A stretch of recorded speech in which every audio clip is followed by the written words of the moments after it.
De la rentrée universitaire la prochaine, l'accueil des nouveaux bacheliers en casse-tête pour le SAES et des étudiants qui craignent un surpeuplement. À suivre également la réaction de citoyens suite à l'adoption prochaine par le gouvernement d'un projet de loi pour la lutte contre l'insalubrité et l'encombrement. Selon certaines personnes, un changement de comportement s'impose. Ce sont là les titres de développement dans un moment.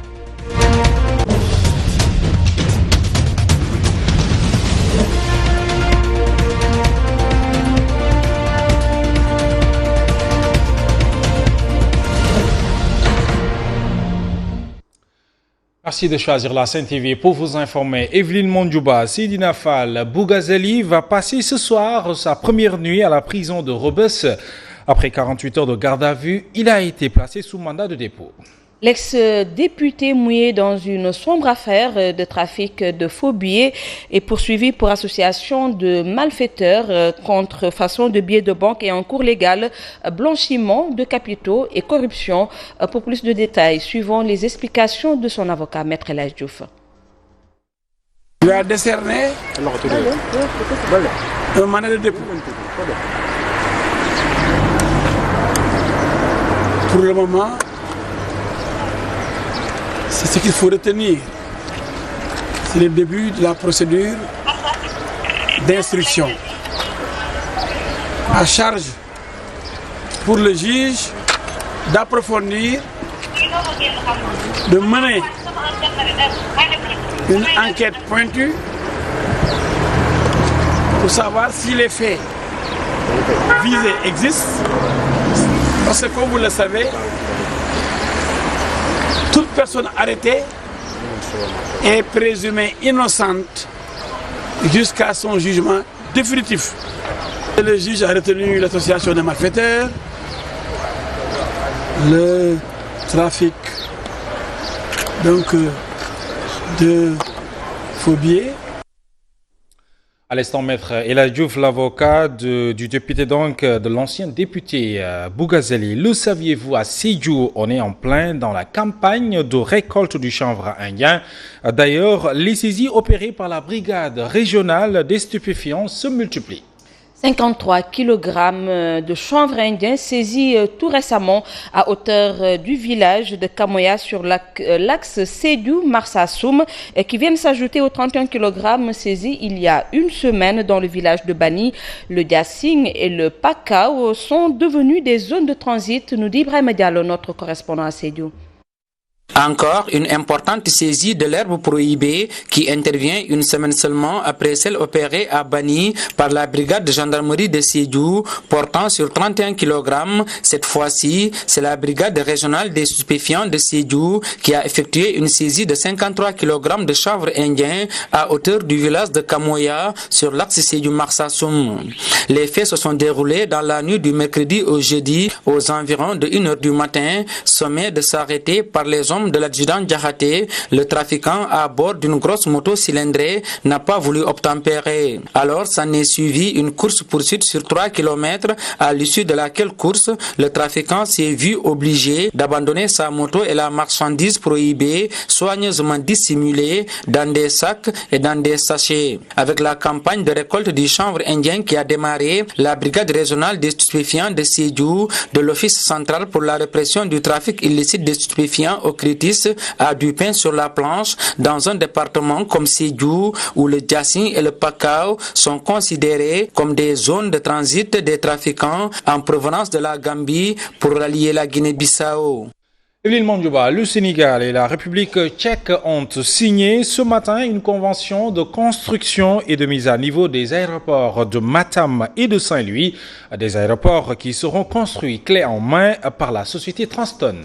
Matam et Saint-Louis, première étape d'un vaste programme de construction et de modernisation de 5 aéroports régionaux, des infrastructures qui, selon le ministre de l'économie, du plan et de la coopération, auront un impact économique et social dans le cadre de l'exploitation prochaine du pétrole et du gaz.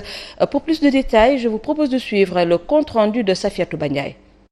La signature de cette convention entre le Sénégal et la République tchèque entre dans le cadre de la construction et du mise à niveau des aéroports de Matam et Saint-Louis et sera mise en œuvre sur une période de 12 mois avec un investissement total de 37 milliards de francs CFA. le dit projet doit être réalisé clé à main par la société Transcon sur financement de la Czech Export Bank et de Komerční banka. En plus, il y aura 15% donc du financement qui sera offert par une banque locale. Pour le gouvernement du Sénégal, la promotion des pôles économiques exige un renforcement et une diversité des moyens de transport. Il est donc attendu un fort impact économique et social à travers le développement du secteur donc du tourisme, le transfert de marchandises, de produits également qui sont générés à partir de ces zones et la mobilité des personnes dans le cadre de l'exploitation future des ressources pétrolières et gazières du Sénégal. Ce projet de construction et de mise à niveau de ces aéroports régionaux constitue donc la première phase d'un vaste programme de construction et de modernisation de 5 aéroports régionaux du Sénégal. Le coordonnateur d'Enda Ecopop salue les innovations apportées à la gestion du budget tel que le budget programme.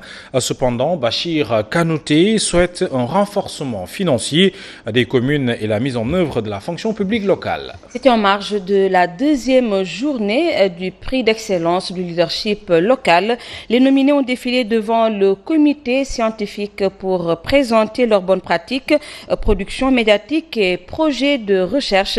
Revenons sur les temps forts de cette cérémonie avec Younoussa Baldé. Une conférence d'apprentissage a été tenue à l'occasion de la deuxième journée du prix d'excellence du leadership local. Tour à tour, les nominés ont présenté leurs bonnes pratiques, les productions médiatiques et projets de recherche devant le comité scientifique et le grand public. Ce matin, nous venons de voir des expériences assez innovantes en matière de transparence.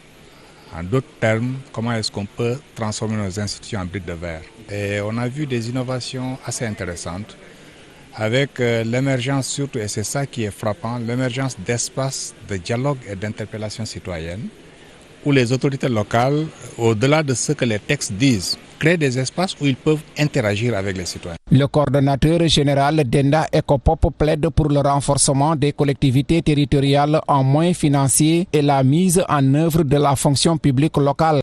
Aujourd'hui, tous les objectifs qu'on se donne, les territoires d'impulsion, c'est les collectivités territoriales. C'est là où il faut impulser.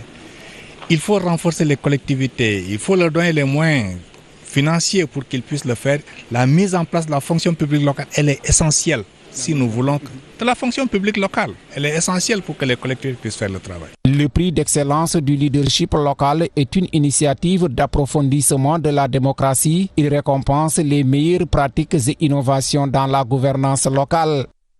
Evelyne Mandjouba, la commune de Médina Yoro Fula dans la région de Kolda a obtenu le prix de la transparence et de la reddition des comptes. Une satisfaction pour le maire qui invite l'État à appuyer davantage les collectivités territoriales, suivant sa réaction. Nous avons eu la chance aujourd'hui d'être bien accompagnés. La population de Médina Yoro Fula a bien répondu à l'appel et elle a voté pour nous avec 252 voix. Donc cela veut dire qu'il y a tout ce que nous faisons. Il y a la participation communautaire, il y a l'inclusion, mais aussi il y a la satisfaction des populations. Le développement, c'est au territoire. Donc l'État et les autres partenaires devraient envoyer toutes les ressources nécessaires au niveau de ces collectivités territoriales. Intéressons-nous à présent à la prochaine rentrée universitaire. Les universités publiques du Sénégal s'apprêtent à accueillir les nouveaux bacheliers de l'année 2019. Au nombre donc de 57 130. Evelyne, à quelques jours de cette rentrée, le SAES rappelle au gouvernement les engagements pris. Des mesures d'accompagnement pour faire face à l'arrivée massive de bacheliers. Il s'agit entre autres du recrutement conséquent d'enseignants et de l'achèvement des travaux de construction des infrastructures en chantier depuis 2 ans. Le coût également n'est pas en reste. Il espère une subvention suffisante de l'État pour faire face aux charges qui vont augmenter. Rentrée universitaire à l'UCAD, un reportage signé Abdouaziz Sow. L'orientation de tous les nouveaux bacheliers dont le public répond certes à la ligne du SAES, mais pour le coordonnateur du syndicat autonome de l'enseignement supérieur du campus de Dakar, toutes les conditions ne sont pas réunies pour une bonne rentrée universitaire. Les mesures d'accompagnement consistaient à terminer les chantiers qui étaient à l'abandon depuis longtemps dans des universités. Vous savez, à l'heure actuelle, nous faisons cours jusqu'à 22 heures la nuit, donc faute de salle. Alors, si on nous envoie encore un surplus d'étudiants, ça veut dire qu'on va aller jusqu'à minuit pour que tout le monde puisse recevoir les enseignements donc, requis. Et ça, je pense que quand même, ça va être inacceptable. C'est des conditions draconiennes. Pour la direction du COUD, des dispositions seront prises pour répondre à l'arrivée massive cette année des étudiants à l'université Cheikh Anta Diop de Dakar. Maintenant, le COUD est un établissement public qui bénéficie de la subvention de l'État. Et l'État sait qu'en augmentant les effectifs des étudiants, il faut également penser à augmenter la subvention. Et l'État est dans la dynamique d'augmenter la subvention pour permettre au COUD d'assurer une bonne prise en charge sociale des étudiants qui seront orientés à l'UCAD, en plus des étudiants que nous avions l'année dernière. L'université Cheikh Anta Diop de Dakar, comme toutes les autres universités publiques, est affectée par des effectifs pléthoriques. Sans un recrutement conséquent d'enseignants et des infrastructures, le SAES n'exclut pas de se faire entendre. Et nous restons toujours à l'université Cheikh Anta Diop de Dakar où des étudiants avaient vivement protesté hier contre une décision du COUD qui interdirait plus de 4 personnes par chambre, c'est-à-dire le système clando. Mais selon le chef du département de gestion des cités universitaires et de la vie estudiantine, il n'en est rien. Khalifa Diagne soutient que le COUD a plutôt interdit des matelas usés dans les chambres pour éviter que le campus ne soit envahi de puces. Nous l'écoutons. Ce dont il s'agit, en tout cas pour nous au niveau du COUD, c'est qu'après avoir réfectionné le campus social, particulièrement le pavillon A, dont tous les lits en bois ont été enlevés et remplacés par des lits en fer, et tous les matelas en éponge ont été également remplacés par des matelas orthopédiques, nous avons dit que pour préserver ces biens-là, il nous faut prendre un certain nombre de mesures. Parmi ces mesures, nous avons interdit l'introduction de matelas en mauvais état dans les cités universitaires. Pourquoi? Parce que chaque année, le campus est infesté de punaises. Parce que les étudiants viennent un peu partout avec des matelas. Et nous ne pouvons pas faire une chose et son contraire. Parce que les étudiants sont exigeants envers nous, en nous demandant de leur faire un campus en très bon état. Maintenant, on ne peut pas faire un campus en très bon état avec des équipements modernes et laisser n'importe quel équipement en mauvais état être introduit dans les cités universitaires. Il n'y a pas que le SAES qui craint des conséquences fâcheuses avec cette décision du gouvernement d'orienter tous les nouveaux bacheliers dans les universités publiques. Les étudiants de l'université Cheikh Anta Diop donc qui confortent le SAES qui exige l'application des mesures d'accompagnement promis par le gouvernement. Pour d'autres, il n'y a pas de quoi fouetter un chat. Les nouvelles infrastructures construites sont à même d'accueillir tous les nouveaux bacheliers. Leur réaction dans ce reportage signé Abdaziz Sow. UCAD, UGB, UADB, bref, les universités publiques accueillent tous les nouveaux bacheliers. Les conditions sont-elles réunies? À l'UCAD, les avis sont partagés. Les universités ne sont pas prêtes à recevoir tout ce flux de nouveaux bacheliers. Le principal problème de l'UCAD et des universités sénégalaises, c'est le problème du nombre. Les préalables étaient la construction d'édifices pouvant recevoir ces étudiants. Vu l'élargissement de la cartographie universitaire et l'augmentation de la capacité d'accueil des universités, l'État a inauguré plus que 5 pavillons. Et ces 5 pavillons ont quand même augmenté la capacité, voire 6 même, à la capacité d'accueil de l'université. Manque d'infrastructures, déficit de salles de cours, chapiteaux qui font office d'amphithéâtre, une situation qui impacte négativement le niveau des étudiants. Le niveau risque de baisser, il n'y a pas suffisamment de professeurs et les étudiants ne font pas assez de cours. Parce qu'il y a un minimum de cours que l'étudiant doit recevoir de la première année à la licence et entre le master 1 et le master 2 surtout. Pour une année universitaire apaisée, Kalembaye donne la recette. On doit essayer de respecter le calendrier universitaire, s'engager à ce que les enseignants soient disponibles, mais également faire de telle sorte que les bourses arrivent à temps. Si on essaie de régler ces genres de problèmes, l'année universitaire pourrait être également calme. Il faut également le recrutement de professeurs soutiennent ces étudiants. Le gouvernement va bientôt adopter un projet de loi pour lutter contre l'insalubrité et l'encombrement. Une suite logique à la décision du chef de l'État de faire de Dakar une ville propre et du Sénégal un pays zéro déchet. Dans ce reportage qui va suivre, les personnes rencontrées par notre reporter sont unanimes pour dire qu'il faut un changement de comportement assorti d'une répression, chose qui sera faite. Une brigade de répression de l'insalubrité et de l'encombrement verra également le jour. Suivons donc le reportage de Yacine Seck et Lajdien. Un cadre de vie idéal, propre, vraiment salubre, c'est ce que tout Sénégalais aimerait avoir. Un rêve que d'aucuns qualifieraient d'utopie à cause de l'insalubrité qui règne en maître. Il faut changer les mentalités, c'est pas facile. Il faut y aller doucement, il faut sensibiliser, il faut des sanctions. Donc sensibilisation et rigueur dans le suivi des mesures qui sont prises, cela peut donner des résultats. Un autre citoyen, que nous appellerons Moudchoub, partage le même avis et pense même que certains ne savent pas que ce manque d'hygiène est néfaste pour la santé. Certains font sortir les ordures de leur maison pour venir les jeter ici. Nous qui sommes là aimerions que les lieux soient propres. Les saletés sont source de maladies. Ici, personne n'est à l'aise à cause des urines. Par contre, Mbaïsar, que nous avons aussi tendu notre micro, n'a pas le même point de vue et pointe du doigt l'État.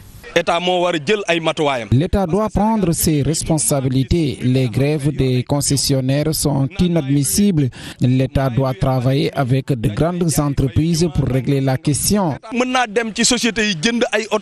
À cause de ce fléau florissant, une brigade spéciale de lutte contre l'insalubrité et l'encombrement sera mise sur place afin d'avoir un cadre de vie plus agréable. Yacine Seck, merci. Et puis Evelyne, ce mouvement qui a vu le jour à Rufisque et qui regroupe des femmes de différentes sensibilités sauf politiques. Ce qu'elles veulent, c'est une gestion responsable et conséquente de la ville de Rufisque. Mohamed, solidarité, éthique et travail est son nom. Il compte d'ailleurs mener un plaidoyer non sans dénoncer les impacts du TER et de l'autoroute à péage, des infrastructures qui, selon CEPT, ont coupé Rufisque en trois, suivant les explications de la chargée des questions juridiques. Nous savons que Rufisque a beaucoup de problèmes, mais nous ne pouvons pas dire que ce sont les politiques qui sont à l'origine des problèmes. Ce sont les politiques, mais c'est également nous. Et nous avons pensé que nous devons y mettre de notre sien pour régler les problèmes de Rufisque. Nous voulons que Rufisque soit géré d'une façon efficace, une très bonne gestion de Rufisque, avec les bons comportements, les bonnes attitudes, les bonnes habitudes. L'autre côté de Rufisque fait partie de Rufisque. Il faut donc s'occuper de ce côté-là. Nous avons des problèmes également d'assainissement. De très grands problèmes d'assainissement. Nous leur tendons la main, les hommes politiques, les autorités locales, mais également les autres mouvements citoyens qui œuvrent dans le même sens que nous. Nous leur tendons la main. Nous voulons que tout ce qui bouge à Rufisque soit ensemble, soit unis pour que nous puissions régler les problèmes de Rufisque. Ambao, c'est la plateforme pour la promotion et la protection des droits humains qui a organisé une rencontre d'échange avec la population sur les violations des droits des enfants au Sénégal. Une occasion pour cette plateforme de faire l'état des lieux 30 ans après la ratification par le Sénégal de la Convention internationale des droits de l'enfant. La plateforme pour la promotion et la protection des droits humains accuse l'État de complicité face aux violences faites aux enfants. C'est ce que nous dit Idrissa Diémé. Malgré la ratification de la Convention internationale des droits de l'enfant par notre pays au soir du 26 juin 1990, 29 ans après, rien n'a bougé en ce qui concerne la protection de l'enfant, semble dire Guidan Dien, directeur de Ziseltis, par ailleurs membre de la plateforme pour la promotion et la protection des droits humains. On se rend compte que plus de 100 000 enfants sont dans la rue. Et si on prend même le chiffre en question par extension, on peut parler de 1 500 000 enfants qui sont hors de l'école. Que ce soit l'école publique, que ce soit l'école coranique, que ce soit aussi des foyers sécures comme les familles où les enfants à la limite n'ont plus leur place et on les retrouve plus dans la rue. L'inexistence de mécanismes de contrôle pour l'application effective des droits des enfants ainsi que le sous-financement du secteur de la protection sont autant de facteurs graves qui favorisent la violation des droits de l'enfant dans ce pays et les exemples ne manquent pas. En 10 ans, je peux passer sur l'incendie de la Médina, je peux penser sur l'incendie de Mbour, je peux penser sur ce qui est arrivé aux enfants de la rue, on peut le dire comme ça, sous le pont de l'émergence. Tout ça, c'est parce que l'état de